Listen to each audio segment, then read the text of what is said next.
ఆ దేవుని ప్రార్థిస్తున్న అధ్యక్ష. కేటీఆర్ గారు. స్పీకర్ సార్, సబ్జెక్ట్ ఏంది, ఆయన ఏం మాట్లాడుతుండ్రు సార్? మీరు మమ్మల్ని కంట్రోల్ చేస్తే కాదు సార్, ఆయన నియంత్రించాలి. పెట్టండి సార్, చర్చ పెట్టండి. నల్లగొండ ఇరిగేషన్ మీ చర్చ ఒక రోజు పెట్టండి. మేము ఎన్ని లక్షల ఎకరాలకు నీళ్ళు ఇచ్చినప్పుడు హరీష్ రావు గారు చెప్పిండ్రు. రేపు చర్చ పెడితే సావధానంగా మొత్తం చెప్తాం. మంత్రి గారిని అడుగుతున్నాను నేను, మీరు మాతో తుంగతుర్తికి పోదాం, సూర్యాపేట పోదాం, కోదాడ పోదాం. గతంలో కాంగ్రెస్ ప్రభుత్వం లేనడం అక్కడ నీళ్ళు వచ్చినాయా? 2 లక్షల ఎకరాలకు అదనంగా కేసీఆర్ గారు కాళేశ్వరం నీళ్ళు ఇచ్చిన మాట వాస్తవమా కాదా? పోయి రుజువు చేస్తాం. ఎందుకు అధ్యక్ష అంత బేసిజం ఆయనకి? రెండో మాట అధ్యక్ష, రెండో మాట, నల్లగొండ జిల్లాలో అన్ని విలేజేషన్లే ఉంటాయి అధ్యక్ష. నేను అడుగుతున్నా, మరి ఆనాడు ఎందుకు అధ్యక్ష వరి ధాన్యం ఉత్పత్తిలో నల్లగొండ జిల్లా మొత్తం దేశంలోనే నెంబర్ 1 జిల్లా ఎందుకు కాలే అధ్యక్ష? అన్ని విలేజెస్ ఉంటే అధ్యక్ష. మంత్రి గారు దయచేసి మీ సబ్జెక్ట్ వచ్చినప్పుడు మాట్లాడు. మీరు వద్దన్నారా? మీరు ముఖ్యమంత్రి గారు నేను మాట్లాడలేకపోతే నేనేం చేస్తాను నాకు అర్థం కాదు. అప్పుడప్పుడు నీ సబ్జెక్ట్ కూడా తీసుకోమని చెప్పు దయచేసి. అధ్యక్ష నేను మాట్లాడుతుంది రైతు బంధు మీద అధ్యక్ష. వారిని కంట్రోల్ చేయండి అధ్యక్ష. ఏం పద్ధతి అధ్యక్ష? ఆ రోజు రుణగ్రస్తులైన రైతులకు తెలంగాణ వచ్చినాడు రుణమాఫీ చేస్తామని చెప్పిన అధ్యక్ష. చెప్పడమే కాకుండా 2 దఫాలుగా 30,000 కోట్ల రూపాయల రుణమాఫీ చేసిన ఘనత కూడా కేసీఆర్ గారి ప్రభుత్వానికి దక్కుతుంది. ఈ మాట కూడా నేను విజ్ఞప్తి చేస్తా ఉన్నా అధ్యక్ష. దాంతో పాటు మొత్తం దేశంలోనే రైతు రుణగ్రస్తుడు కాకుండా ఉండాలంటే ఏం చేయాలంటే, మొత్తం దేశంలోనే అతిపెద్ద నగదు బదిలీ పథకం రైతు బంధు ప్రవేశపెట్టిన వాళ్ళమే మా ప్రభుత్వం అధ్యక్ష, కేసీఆర్ గారు అధ్యక్ష. ఒక్క మాట చెప్పాలి అధ్యక్ష, ఈ రైతు బంధు మీద విపరీతమైన దుష్ప్రచారం చేసింది అధ్యక్ష కాంగ్రెస్ పార్టీ. పెద్ద వాళ్ళకి ఇస్తున్నారు, భూస్వాములకు ఇస్తున్నారు అని మాట్లాడారు అధ్యక్ష. ఈరోజు మంత్రి గారు మీరు అధికారంలో ఉన్నారు, డేటా మీ దగ్గర ఉంది, మీ రెవెన్యూ మంత్రి గారి దగ్గర ఉంది, తీసుకోండి. 198% మంది అధ్యక్ష, 198% మంది బక్క చిక్కిన సన్నకారు రైతులు, చిన్న రైతులు ఉన్నారు ఈ రైతు బంధు పథకం లబ్ధిదారులు. అందుకే చిన్న పెద్ద తేడా చూడలేదు.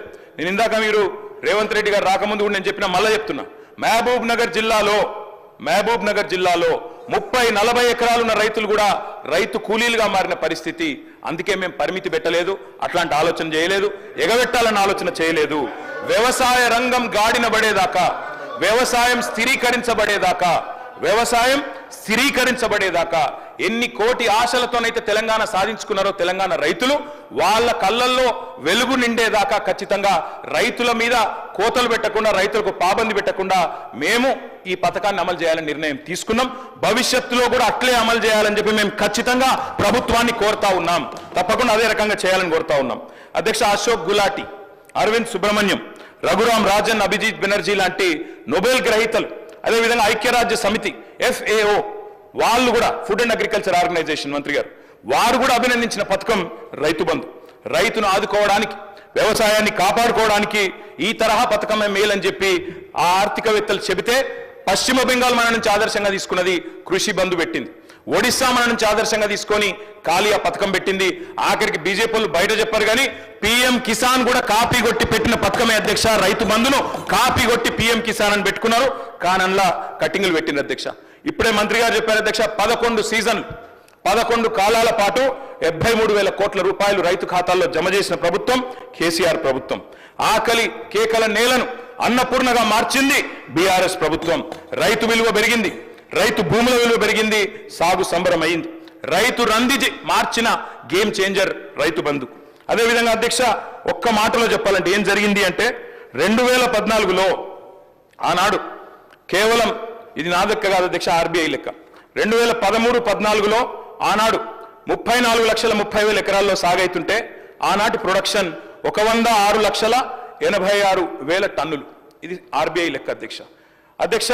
అక్కడి నుంచి మేము దిగిపోయే నాటికి చూస్తే 34 లక్షల ఎకరాల్లో సాగవుతున్న తెలంగాణ పంటలు అల్టిమేట్ గా 59.89 లక్షలకు చేర్చినాం అధ్యక్ష. అదే మాదిరిగా భారతదేశంలోనే అగ్రగామిగా పంజాబ్ను, హర్యానాను దాటి ధాన్యం ఉత్పత్తిలో నెంబర్ 1గా చేసిన ఘనత కూడా ఖచ్చితంగా కేసీఆర్ ప్రభుత్వానికి దక్కుతుంది అనే మాట కూడా నేను విజ్ఞప్తి చేస్తా ఉన్నా అధ్యక్ష. ఆహార పంటల ఉత్పత్తి 71 లక్షల టన్నుల నుంచి 2 కోట్ల టన్నులకు పెరిగింది, 185% అభివృద్ధి అధ్యక్ష. పంటల సాగు నాడు 2 పంటలు కలిపి 1,31,00,000 ఎకరాలు ఈ రోజు 2,29,00,000 ఎకరాలకు చేరుకున్నదంటే 10 ఏళ్ల కాలంలో ఇది పురోగతి కాదా? ఇది ప్రోగ్రెస్ కాదా? వ్యవసాయ విస్తీర్ణం జరగలేదా? వ్యవసాయ స్థిరీకరణ జరగలేదా? దీని వెనుక ఉన్న ప్రేరణ, దీని వెనుక ఉన్న బ్యాక్ బోన్ రైతు బంధు కాదా? అందుకే మేము అంటున్నాం అధ్యక్ష, నీరు పళ్ళ మెరుగు నిజం దేవుడు ఎరుగంటారు. కానీ సంకల్ప బలం ఉంటే పల్లానికి పోయే నీటిని కూడా పైకి తీసుకొచ్చే ప్రయత్నం చేసినాం అధ్యక్ష. ప్రపంచంలోనే అతిపెద్ద లిఫ్ట్ ఇరిగేషన్ ప్రాజెక్ట్ కాళేశ్వరం అధ్యక్ష. అదేవిధంగా పాలమూరు రంగారెడ్డి ఎత్తిపోతల పథకం తప్పకుండా చెప్పాలి అధ్యక్ష. అధ్యక్ష కాళేశ్వరం అంటే తెలియనోళ్ళు ఏమో మాట్లాడతారు అధ్యక్ష, తెలియనోళ్ళు మాట్లాడతారు అధ్యక్ష కాళేశ్వరం గురించి. కాళేశ్వరం అంటే ఒక బ్యారేజ్ కాదు. కాళేశ్వరం అంటే 3 బ్యారేజీలు, 15 రిజర్వాయర్లు, 19 సబ్ స్టేషన్లు, 21 పంప్ హౌజులు, 203 కిలోమీటర్ల సొరంగ మార్గం, 1531 కిలోమీటర్ల గ్రావిటీ కెనాల్, 98 కిలోమీటర్ల ప్రెజర్ మెయిన్స్, 141 టీఎంసీల స్టోరేజ్ కెపాసిటీ, 530 మీటర్లకు నీళ్లు ఎత్తిపోసే బృహత్ పథకం కాళేశ్వరం మల్టీపర్పస్ ప్రాజెక్ట్ కాళేశ్వరం. తెలియనోళ్ళు మాట్లాడతారు అధ్యక్ష, ఏదేదో మాట్లాడతారు, వాస్తవాలు ఇట్లా ఉన్నాయి అధ్యక్ష. అధ్యక్ష నేను వారికి చెప్పేది వీటన్నిటి ఫలితంగా కేటీఆర్ గారు ప్లీజ్ సబ్జెక్టు డివియేషన్ కాకుండా రైతు భరోసా మీద ఎక్కడ డిబేట్ అయినా సూచన సలహాలు కాళేశ్వరం వల్ల సాగు విస్తీర్ణం పెరిగింది అంటున్నా, పెరగలేదంటే వాళ్ళని చెప్పమని మేము వద్దంటామా సార్ అధ్యక్ష. అట్లా పాలమూరు రంగారెడ్డి ఎత్తిపోతల పథకం, అదేవిధంగా ఖమ్మం జిల్లాలో భక్త రామదాస్ పథకం, వ్యవసాయ శాఖ మంత్రి గారి కాన్స్టిట్యున్సీలో భక్త రామదాస్ సీతారామ ప్రాజెక్ట్, దశాబ్దాలు కరువుతో అల్లాడిన తెలంగాణను ఇవాళ మా 10 ఏళ్ల పాలనలో సుభిక్ష తెలంగాణగా, పాడి పంటల తెలంగాణగా చేసింది ఖచ్చితంగా బీఆర్ఎస్ ప్రభుత్వం అని బల్ల గుద్ది చెప్తున్నాం అధ్యక్ష. అధ్యక్ష సాగునీటి పారకం 2014లో ఆనాడు 62,50,000 ఎకరాలుంటే ఈ రోజు అధ్యక్ష 1,60,00,000 ఎకరాలకు చేరింది, 155% పెరిగింది. అంటే ఇది విస్తీర్ణం కాదా? వ్యవసాయ విస్తీర్ణం కాదా? రైతు బంధు దీనికి వెనకాల వెన్నుదన్నుగా నిలబడలేదా? అదనంగా సుమారు 1,00,00,000 ఎకరాలు సాగులోకి తెచ్చాము అంటే ఆ సాగు చేయని రైతులకు కూడా ఇచ్చిన ప్రోత్సాహకం వల్లనే, సాగు చేయని రైతులకు కూడా రైతు బంధు ఇవ్వడం వల్లనే వాళ్ళకు కూడా మీరు చెప్పిన లెక్క ప్రకారమే మంత్రి గారు, మీరు చెప్పిన లెక్క ప్రకారమే 19-20లో సాగైన విస్తీర్ణం 1,41,41,00,000 ఎకరాలు. అదే 2021కి 2,04,00,000 ఎకరాలకు పెరిగింది. 21-22కు 2,12,00,000 ఎకరాలకు పెరిగింది. 22-23కు 2,06,00,000 పెరిగింది. 23-24కు 2,07,00,000 పెరిగిందంటే సాగు చేయనాయనకు కూడా ప్రోత్సాహకం ఇచ్చి చెయ్యి సాగు అంటే రైతుకు వెన్ను దండుగా నిలబడితేనే ఇది పెరిగింది తప్ప ఉత్తగానే మాటలతో పెరగలేదు అధ్యక్ష. అధ్యక్ష బియ్యం ఉత్పత్తి తీసుకుంటే రైతులు, తెలంగాణ రైతులు మనందరం గర్వపడే విధంగా వారు కూడా వ్యవసాయం చేసినారు. 2013-14లో మొత్తం బియ్యం ఉత్పత్తి రాష్ట్రం నుంచి 57,00,000 టన్నులు, అది 23-24 నాటికి 1,68,00,000 టన్నులకు పెరిగింది అధ్యక్ష. మొత్తం ఉమ్మడి రాష్ట్రంలో ఆనాడు ఉమ్మడి ఆంధ్రప్రదేశ్లో 2013-14 ఏపీ తెలంగాణ 2 కలిపి కూడా ఎఫ్సిఐకి మొత్తం జోకిన ధాన్యం 81,00,000 టన్నుల అధ్యక్ష.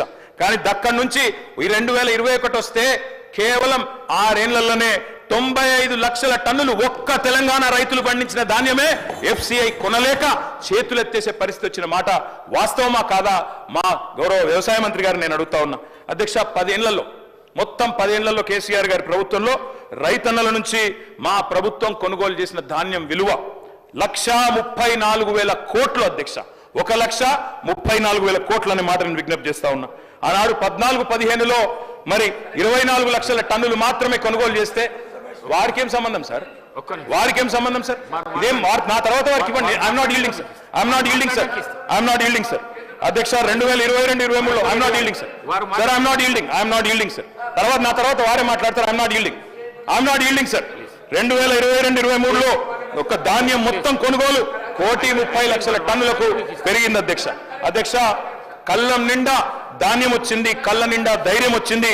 ఎటు చూసినా తెలంగాణలో పచ్చని పొలాలు, పంట రాసులు కనబడతా ఉన్నాయి.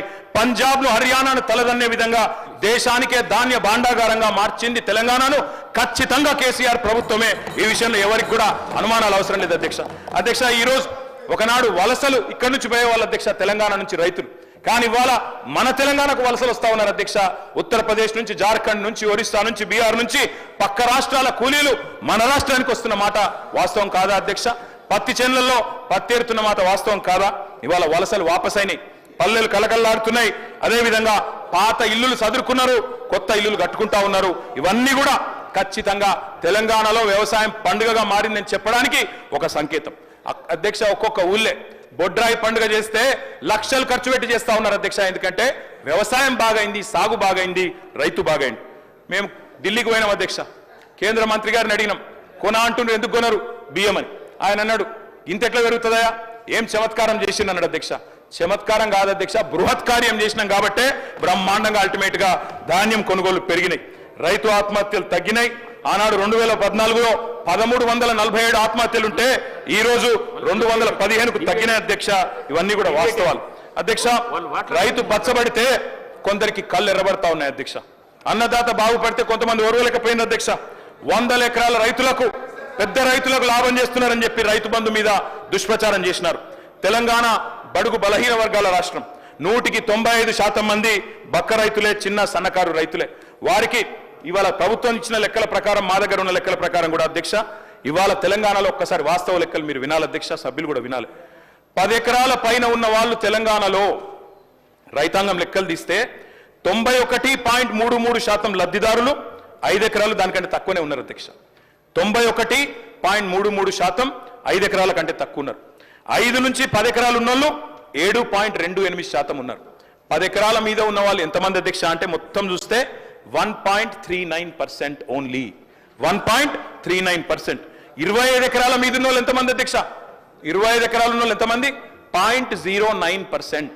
అంటే 72,000 కోట్ల రైతు బంధులో మనం పెద్దవాళ్ళకి ఇచ్చిండ్రు అని ప్రచారం చేసిన అధ్యక్ష. 1.39% మాత్రమే 10 ఎకరాల పైన ఉన్న వాళ్ళకి పోయింది అధ్యక్ష. అధ్యక్ష 80% లబ్ధిదారులు ఎస్సీ, ఎస్టీ, బీసీ, మైనారిటీస్ అధ్యక్ష.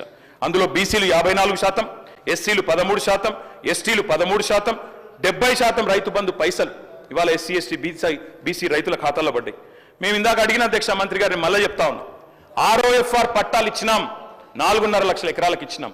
పోడు భూముల్లో 1 ఎకరం 1 పంట మాత్రమే పండుతుంది. దయచేసి నేను మంత్రి గారిని కోరుతా ఉన్నా, తప్పు చేయకండి. కేవలం 1 పంట పండుతుంది కాబట్టి గిరిజన రైతులకు కోతలు పెడతాం, రేపటి రోజున ఖచ్చితంగా వారికి 2వ పంటకి ఇవ్వం, వారు 1 పంట పంటే పరిస్థితి ఉంటే మంచిది కాదు అన్నట్టుగా కటింగ్ పెడితే మంచిది కాదు అని వారికి నేను విజ్ఞప్తి చేస్తా ఉన్నా అధ్యక్ష. నేను సూచన చేస్తా ఉన్నా అధ్యక్ష, మట్టిని నమ్ముకున్న రైతుకు ఎంత చేసినా తక్కువనే, ఎంత ఇచ్చినా తక్కువనే. కానీ అన్నదాత విషయంలో కోతలు ఎగవేతలు పెడదాం అనుకుంటా ఉన్నారు. రైతుకు చేసే సహాయాన్ని దాన ధర్మంగా చూస్తే ప్రయత్నం చేస్తా ఉన్నారు. అన్నదాతకి ఇచ్చే భరోసాను భారంగా చూడకండి, బాధ్యతగా చూడండి. 47% మందికి ప్రత్యక్షంగా ఉపాధి కల్పించేది వ్యవసాయం. పరోక్షంగా కూడా కలుపుకుంటే 65% ప్రజలకు ఈ రాష్ట్రంలో వ్యవసాయ అనుబంధ రంగాల మీదనే వాళ్ళ బతుకుదెరువు ఉన్నది. మరి బాగుపడాలంటే పరిశ్రమలకు పెద్ద పెద్ద ప్రోత్సాహకాలు ఇస్తాం అధ్యక్ష. నేను పరిశ్రమల మంత్రిగా పనిచేసిన కాబట్టి తెలుసు నాకు. పరిశ్రమలకేమో రెడ్ కార్పెట్ ఇస్తాం, పెద్ద పెద్ద ప్రోత్సాహకాలు ఇస్తాం.